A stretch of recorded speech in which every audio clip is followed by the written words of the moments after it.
Kembali lagi bersama saya Bu Jihan. Nah, kita pada pertemuan kali ini akan melanjutkan materi baru dan kita akan masuk materi baru nih teman-teman, yaitu mengenai virus. Tapi seperti biasa, sebelum kita memulai pembelajaran, alangkah lebih baiknya jika kita berdoa menurut kepercayaan masing-masing.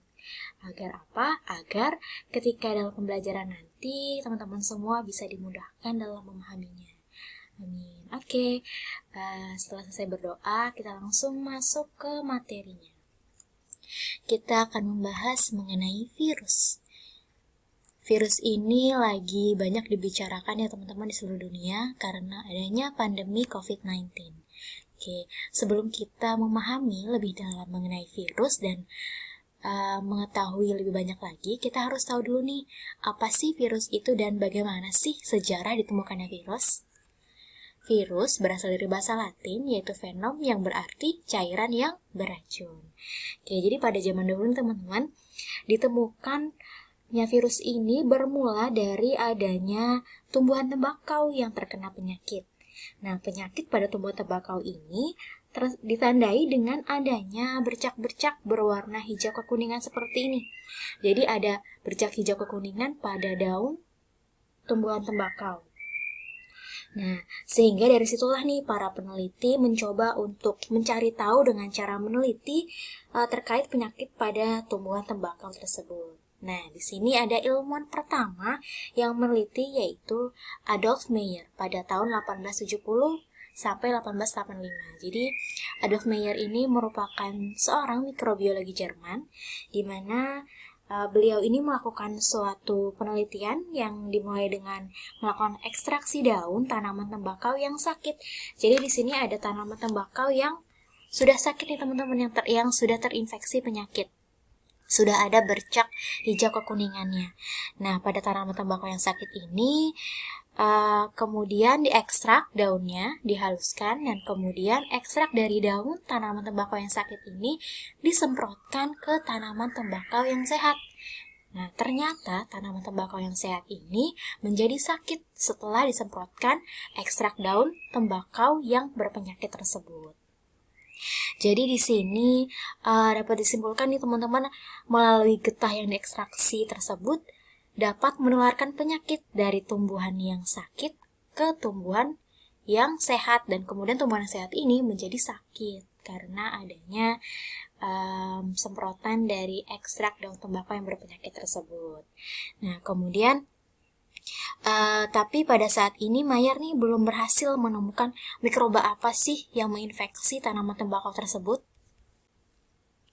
Akhirnya dari penelitian tersebut, Meyer berpendapat bahwasannya penyakit ini disebabkan oleh bakteri yang sangat kecil dan tidak bisa dilihat dengan mikroskop. Selanjutnya, seorang ahli botani dari Rusia, yaitu Dmitry Ivanovsky, menguji lagi nih teman-teman, menguji hipotesa yang dijelaskan oleh Meyer. Nah, jadi pada penelitiannya ini, Ivanovsky mengekstrak getah daun tumbuhan tembakau yang terinfeksi penyakit. Sama halnya dengan penelitian dilakukan oleh Meyer, Ivanovsky juga mengekstrak tumbuhan tembakau yang sudah berpenyakit. Kemudian dari ekstrak tersebut disaring dengan menggunakan penyaring bakteri. Jadi di sini bedanya teman-teman. Di sini Dmitry Ivanovsky ini menyaring ekstrak tersebut dengan penyaring bakteri. Kemudian hasil saringan tersebut disemprotkan ke tanaman tembakau yang sehat, dan lagi-lagi ternyata tanaman yang sehat itu juga menjadi sakit atau terinfeksi penyakit tersebut. Nah, dari sini Ivanovsky kan sebenarnya sudah menggunakan penyaring bakteri, teman-teman. Ternyata hasil dari saringan tersebut masih bisa menginfeksi tanaman tembakau. Artinya penyebab penyakit ini harusnya bukan bakteri dong ya, karena ketika disaring oleh penyaring bakteri, ekstrak yang disemprotkan ke tanaman yang tembakau yang sehat tersebut masih bisa menginfeksi tanaman tembakau yang sehat menjadi sakit. Nah, dari sini Ivanovsky tetap menyimpulkan bahwa penyebab penyakit tembakau ini adalah bakteri tetap, namun bakterinya ini sangatlah kecil sehingga bisa melewati penyaring dari bakteri. Selanjutnya terdapat seorang mikrobiologi dari Belanda, yaitu Martinus Beijering, yang melakukan penelitian pada tahun 1897. Beliau ini menemukan bahwa agen infeksi di dalam getah tanaman tembakau ini yang sudah disaring ternyata bisa bereproduksi atau bisa memperbanyak diri. Tentunya agen infeksi ini bisa memperbanyak diri pada sel yang diinfeksinya atau sel inang atau makhluk hidup lain.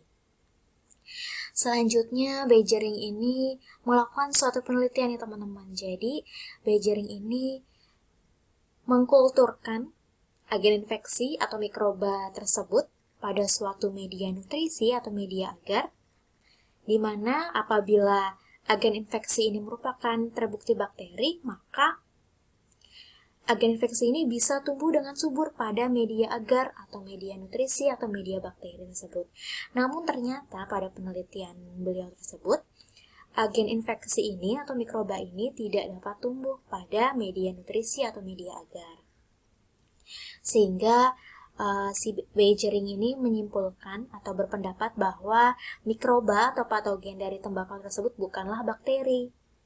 Nah, dan agen infeksi tersebut ukurannya jauh lebih kecil dan strukturnya itu lebih sederhana daripada bakteri.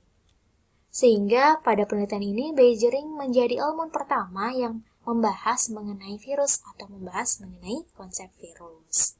Selanjutnya ada Wendell Stanley, yaitu seorang ilmuwan Amerika yang melakukan penelitian pada tahun 1935. Beliau ini berhasil mengkristalkan partikel penginfeksi tanaman tembakau yang kemudian dikenal dengan nama Tobacco Mosaic Virus atau TMV. Jadi di sini Wendell Stanley berhasil mengkristalkan partikel penginfeksi tanaman tembakau tersebut. Nah, di sini seharusnya kita bisa menyimpulkan bahwa virus bukan merupakan makhluk hidup. Kenapa? Karena makhluk hidup tidak dapat dikristalkan. Yang dapat dikristalkan adalah benda mati. Kita lanjut ke ciri-ciri dari virus. Virus ini umumnya berukuran 20-300 nanometer. Ada pula yang berukuran 700 nanometer sampai 1000 nanometer. Jadi saking kecilnya ukuran virus ini, maka sulit kita bisa lihat di mikroskop cahaya karena saking kecilnya ukuran dari virus. Kemudian virus ini bukan merupakan sel karena tidak punya protoplasma, dinding sel, sitoplasma, dan nukleus. Jadi virus ini nggak punya organel sel atau bagian-bagian dari sel. Nanti sel ini akan kalian bahas pada kelas 11 lebih dalam lagi. Selanjutnya, virus dapat digolongkan sebagai benda mati. Oke, kita flashback lagi nih tadi ke penelitian dari Stanley, di mana Stanley ini mengkristalkan agen infeksi dari tanaman tembakau. Ternyata virus tersebut bisa dikristalkan dan tidak mempunyai protoplasma. Dari virus yang dapat dikristalkan ini terbukti bahwasannya virus adalah sebagai benda mati karena benda yang hidup tidak dapat dikristalkan. Sedangkan virus ini dapat dikristalkan. Dan mereka juga tidak punya protoplasma. Kemudian dapat digolongkan sebagai benda hidup. Kenapa? Karena memiliki kemampuan metabolisme, reproduksi, dan memiliki asam nukleat. Jadi, virus ini dikatakan juga sebagai benda hidup karena memiliki kemampuan metabolisme, dia juga bisa bereproduksi atau memperbanyak diri, dan punya asam nukleat seperti DNA atau RNA. Jadi di sini kan dikatakan ya, dapat digolongkan sebagai benda mati, dapat digolongkan juga sebagai benda hidup. Di sini bisa kita simpulkan bahwasannya virus ini merupakan partikel penginfeksi dan bukanlah makhluk hidup. Sehingga virus ini belum ada nih teman-teman, belum ada di 6 kingdom yang telah kita pelajari. Bukan termasuk animalia, bukan termasuk tumbuhan, bukan termasuk protozoa, bukan termasuk jamur, dan lain sebagainya. Sehingga virus disebut juga sebagai partikel penginfeksi dan bukanlah makhluk hidup. Lanjut, virus hanya dapat hidup di dalam sel yang hidup, yang cocok dan disebut juga dengan parasit intraseluler obligat. Jadi di sini virus juga disebut sebagai parasit intraseluler obligat. Apa sih parasit intraseluler obligat ini? Parasit intraseluler obligat ini merupakan sifat dari virus yang hanya dapat hidup pada sel inangnya atau organisme yang hidup. Jadi virus tidak bisa hidup di lingkungan luar. Virus dapat hidup di organisme hidup, makhluk hidup. Entah itu di tumbuhan, entah itu di hewan, atau di manusia. Dan virus dapat hidup dan berkembang biak di dalam makhluk yang hidup. Bila sel hidup yang ditumpanginya mati, virus pun akan mati. Sel hidup yang ditumpanginya itu disebut juga dengan sel inang. Sel inangnya tadi bisa berupa bakteri, atau sel-sel pada tubuh manusia, sel-sel pada tubuh hewan, atau pada tanaman, dan lain sebagainya. Dan kemudian, virus ini merupakan suatu organisme suprenik yang hanya dapat dilihat dengan menggunakan mikroskop elektron. Tentunya kita akan kesulitan nih teman-teman jika kita menggunakan mikroskop cahaya, mikroskop yang biasanya kita gunakan di lab-lab sekolah.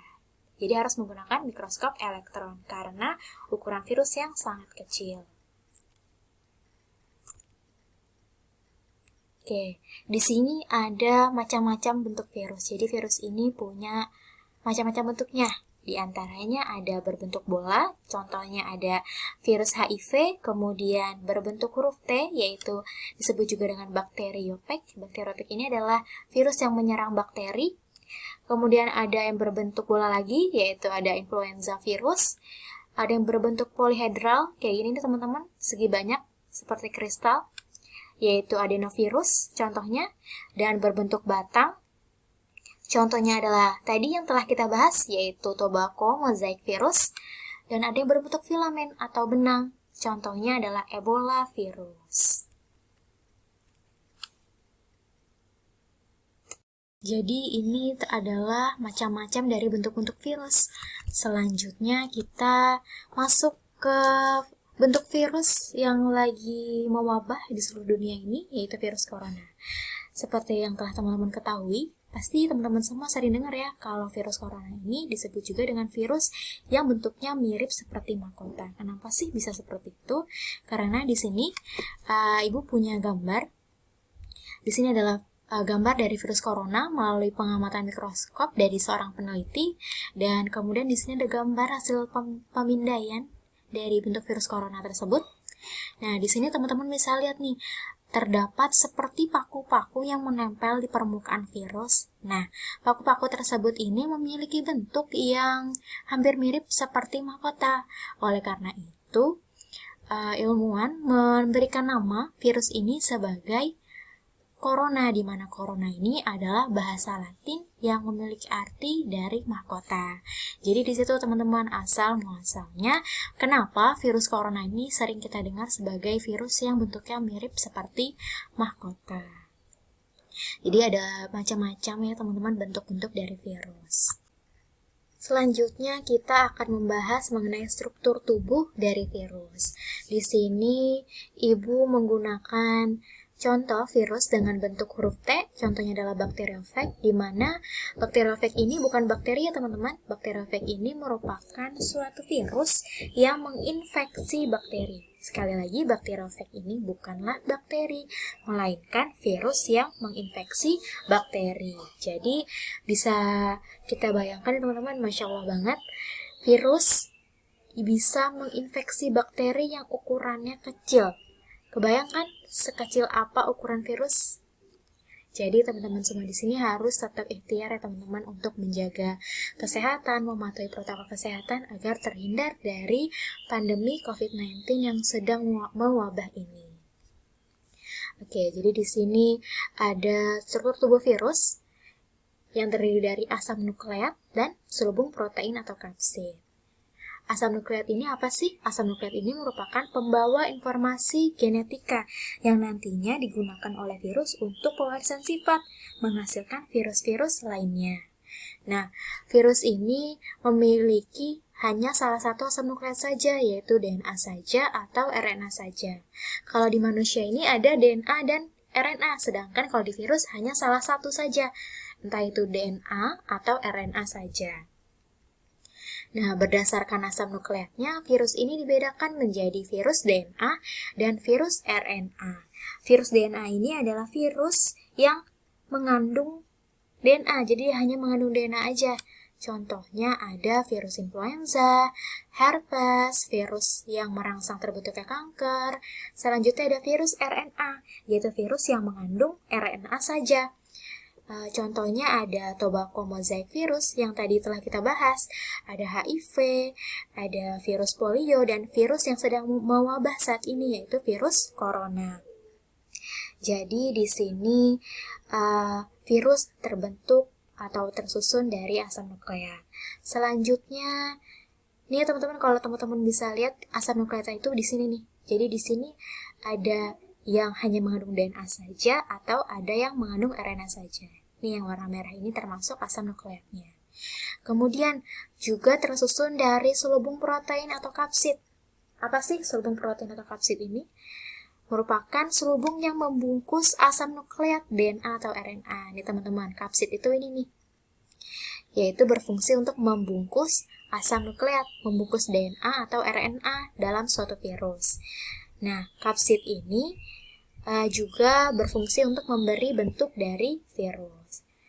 Nah, kapsid tersusun atas subunit protein yang sangat banyak yang disebut dengan kapsomer.